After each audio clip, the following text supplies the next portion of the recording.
right, we're going to mix it up this week and talk about something a little less controversial than usual, feminism. Everyone agrees on that, right? Okay, good. That's what I thought. My guest this week is Christina Hoff Sommers. Christina is a former philosophy professor, author, and a speaker for the American Enterprise Institute, known for her critique of late 20th century feminism. Over the past few months, I've become familiar with Christina because her name kept popping up all over my Twitter feed, at first related to Gamergate, and now because of her tongue-in-cheek commentary on campus free speech, trigger warnings, and safe spaces. Actually, thanks to Twitter and to all of you who've helped connect me with like-minded people, the show has really taken off in a way I couldn't have imagined. Suddenly, I find myself immersed with people I truly admire and respect. We're all talking to each other in various mediums and strengthening the ideals we stand for, even if we don't agree on every specific issue. One such issue that I haven't tackled too deeply yet is feminism, and that's exactly why I wanted to have Christina on. As an equity feminist, Christina cares about both women's and men's rights.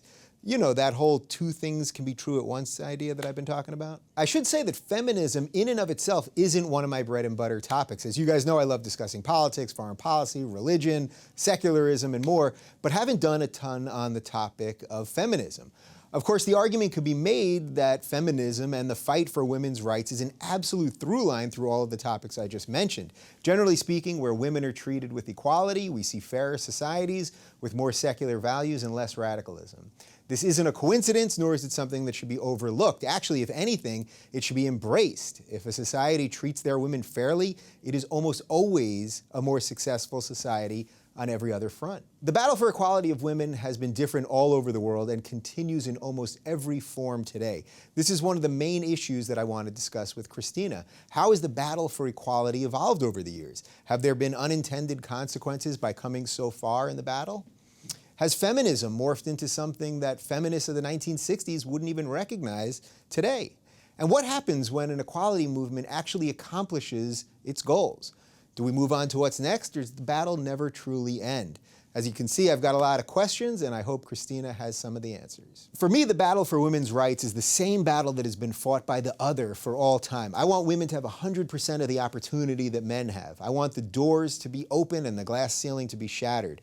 Winning these battles doesn't mean it has to come at the expense of men, nor does it mean that men should suddenly become less than women. And at the same time, we should acknowledge the sexes are actually different, and that's okay too. From our hunter-gatherer days to today, gender roles have existed long before any of us. Pretending there aren't some differences in the sexes won't magically make it true.